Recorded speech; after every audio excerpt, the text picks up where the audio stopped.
The Wheel of Time is a series of high fantasy novels written by American author James Oliver Rigney Jr. under the pen name Robert Jordan. Originally planned as a 6-book series, The Wheel of Time spanned 14 volumes. In addition to a prequel novel and a companion book, Jordan began writing the first volume, The Eye of the World, in 1984.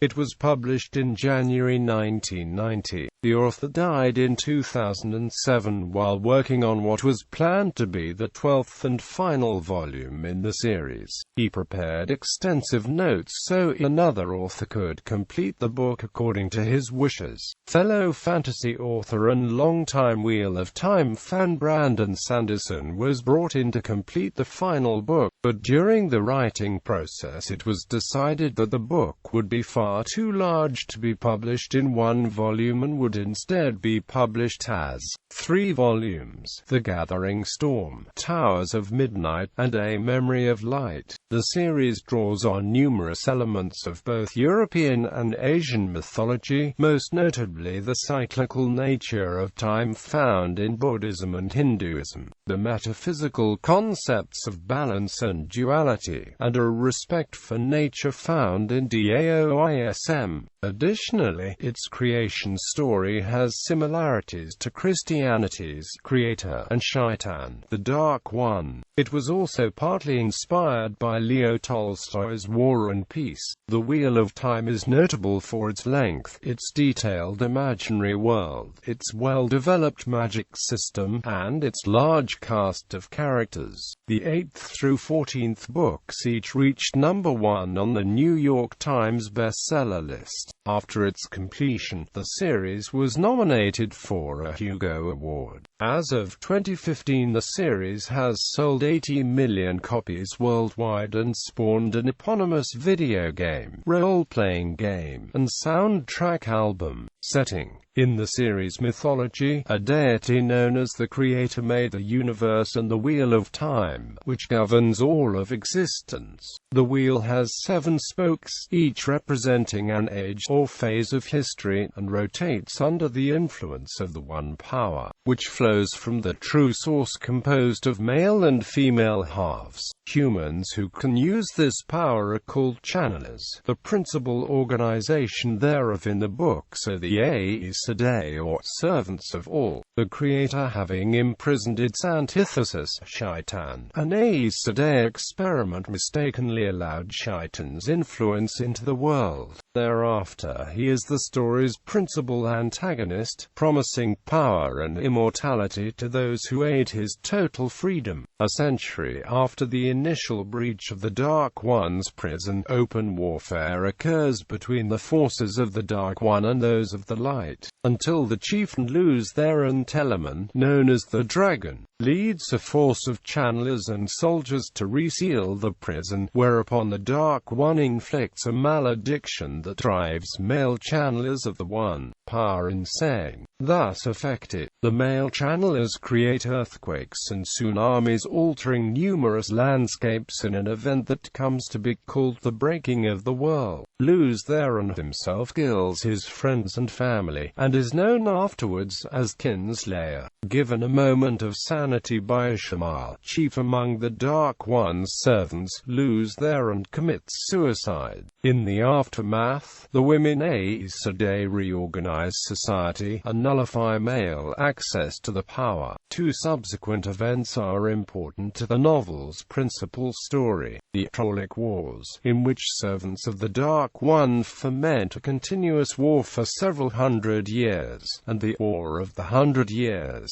a devastating civil war succeeding the fall of a continent-spanning empire ruled by the High King, Arthur Hawkwing. When the novels begin, most people live in a technology and culture roughly comparable to that of Europe's 1450 to 1600, in fear of a prophecy that the Dark One will break from his prison and the dragon will be reborn to face him.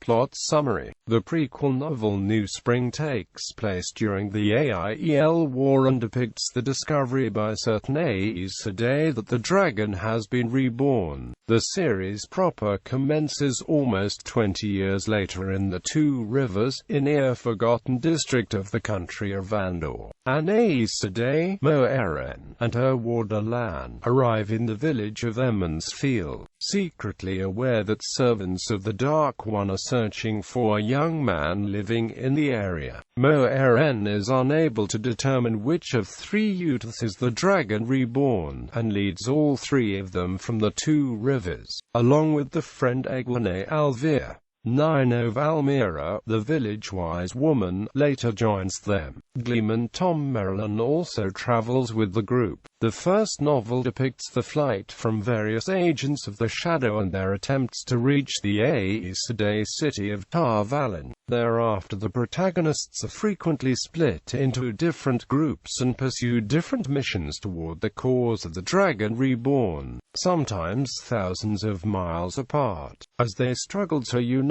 the various kingdoms against the Dark One's forces. The task is complicated by rulers of the nations who refuse to lose their autonomy, by the Zealots styling themselves the Children of the Light, who do not believe in the prophecies, and by the Shaunchen, the descendants of a long-lost colony of Artur Hawkwing's empire. The Aes Sedai also become divided on how to deal with the Dragon Reborn. As the story expands, new characters representing different factions are introduced.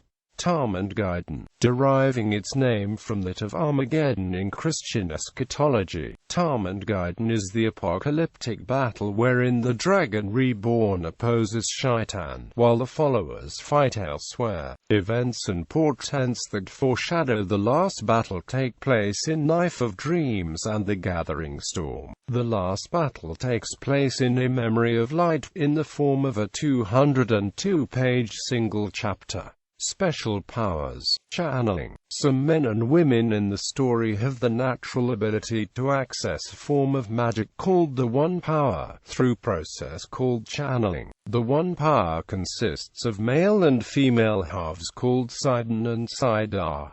The One Power is further divided into the 5 powers: earth, water, air, fire, and spirit. In addition to granting access to the One Power, the ability to channel greatly extends longevity and masks the effects of aging. Channeling itself is described as a euphoric, drug-like experience of life involving the enhancement of all senses, making ordinary life seem dull and grey.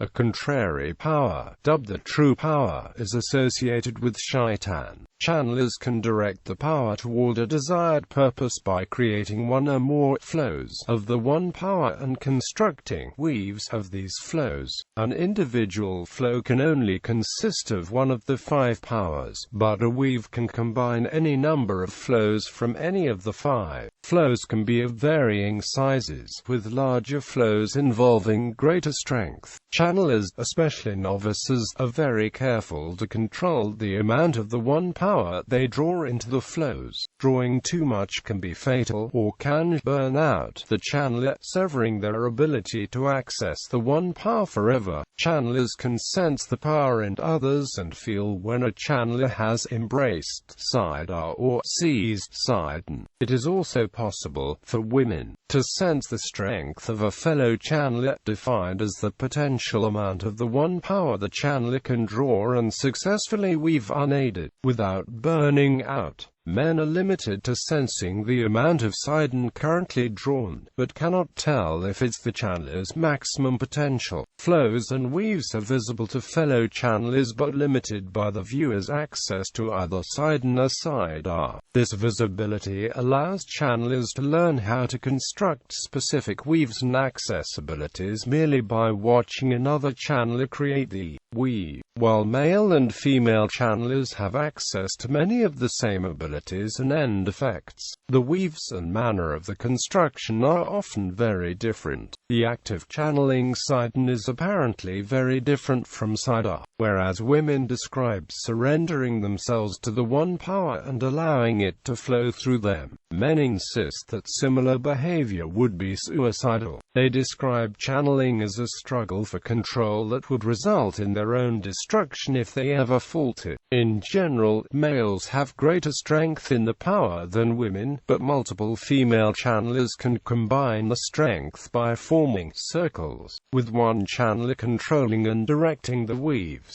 Circles consisting of only females are limited to 13 members, while inclusion of male channelers allows the circle to grow to up to 72 members. Circles must always hold at least one more female than male, with a minimum of one man for every 12 women. As men tend to be much stronger in the power than women, the strongest circles consist of a near-equal balance between the genders. Angreal artifacts can be constructed with the use of the One Power. Collectively known as angreal, they are divided into three types: angreal, sumreal and terangreal. Terangreal are distinguished by the use towards a specific effective purpose, while angreal and sumreal simply magnify a user's inherent ability, whereas angreal and sumreal can only be used by those with the ability to channel. Some terangreal can be used by non-channelers, although many require channeling to activate. Often, sumreal are limited to users of either Sidon or Siddha. Quendila, the strongest substance in existence, is created through use of the One Power and is generally regarded as indestructible, even through use of the power. Many, but not all, angreal are constructed of Quendila. Similarly, not all items made of Quendila are angreal. Some angreal and sumreal, such as Kalendor, are known to be capable of amplifying the true power as well.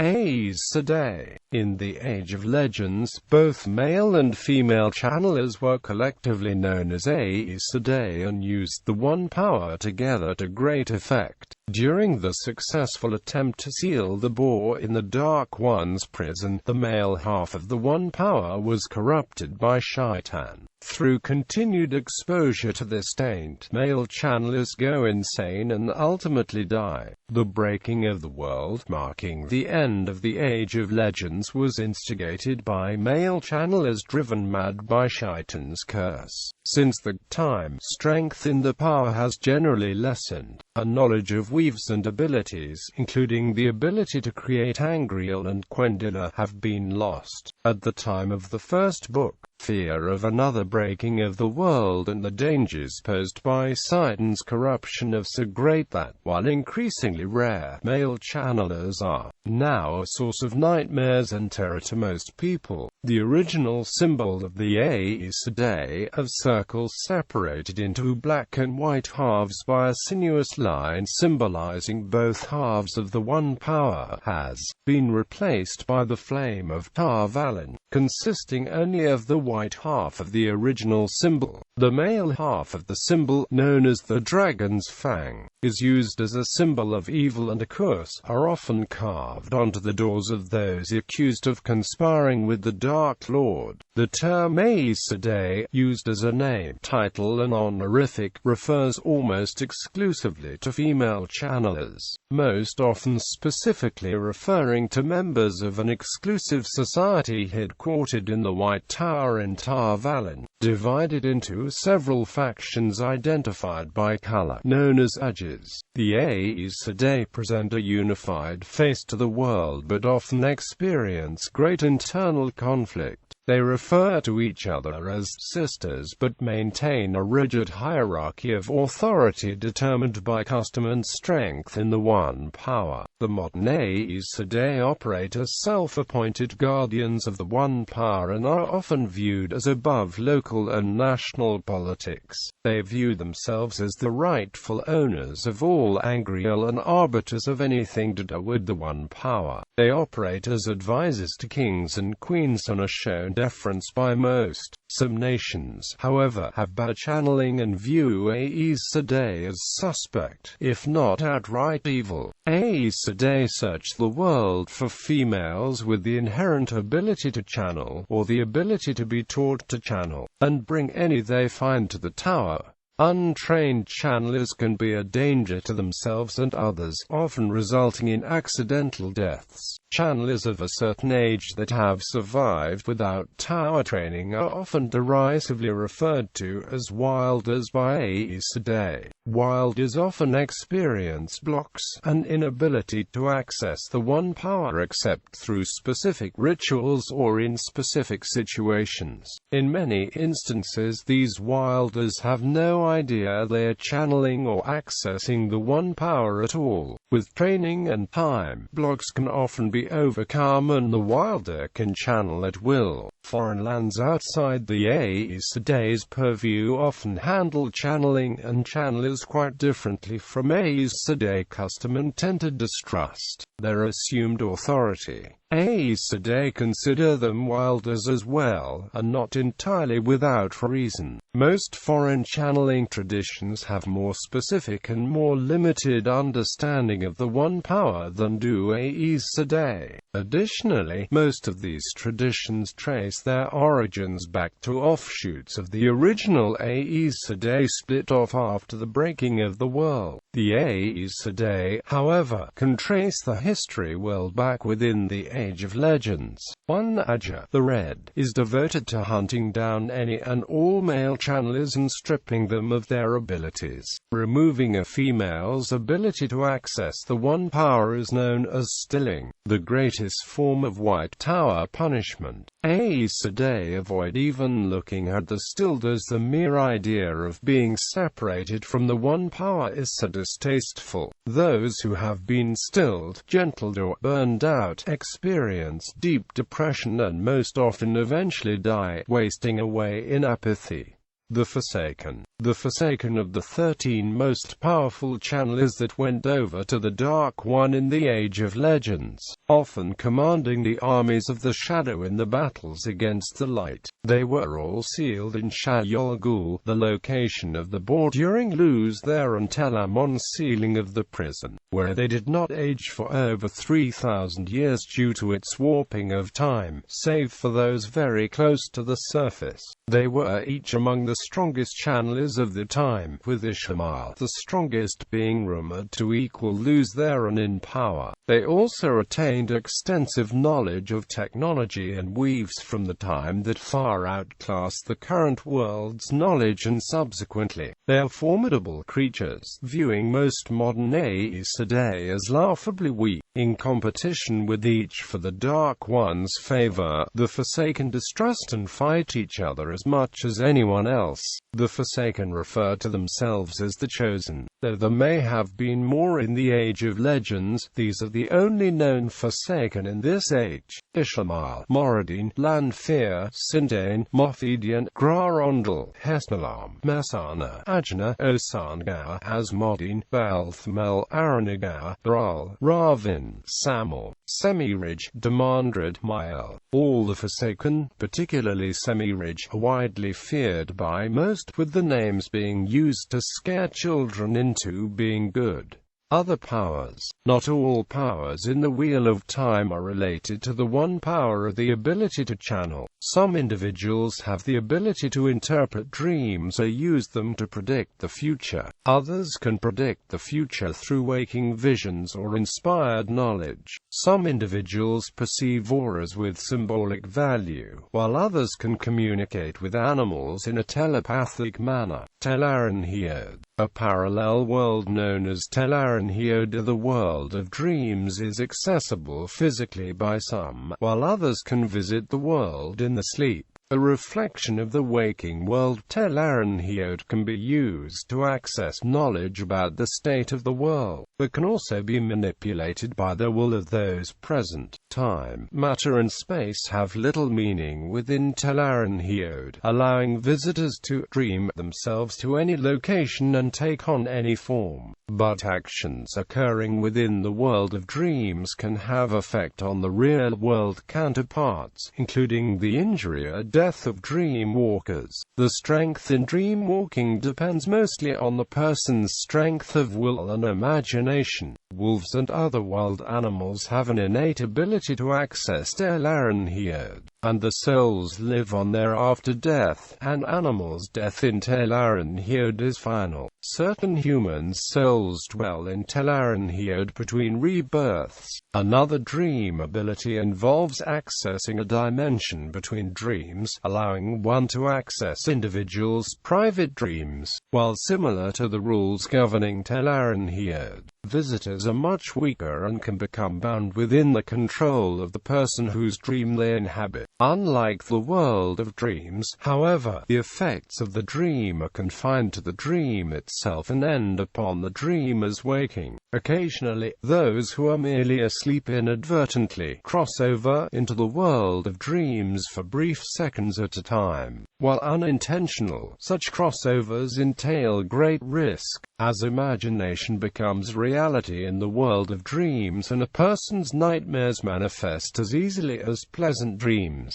Books in the series. All paperback page totals given are for the most widely available mass-market paperback editions. The page count for the hardback editions do not include glossary or appendix page counts. There is also a prequel novella, New Spring in the Legends anthology edited by Robert Silverberg. Jordan expanded this into the standalone novel New Spring that was published in January 2004. In 2002, the first book, The Eye of the World, was repackaged as 2 volumes with new illustrations for younger readers. From the Two Rivers, including an extra chapter before the existing prologue, Under the Blight with an expanded glossary. In 2004 the same was done with The Great Hunt, with the 2 parts being The Hunt Begins and New Threads in the Pattern.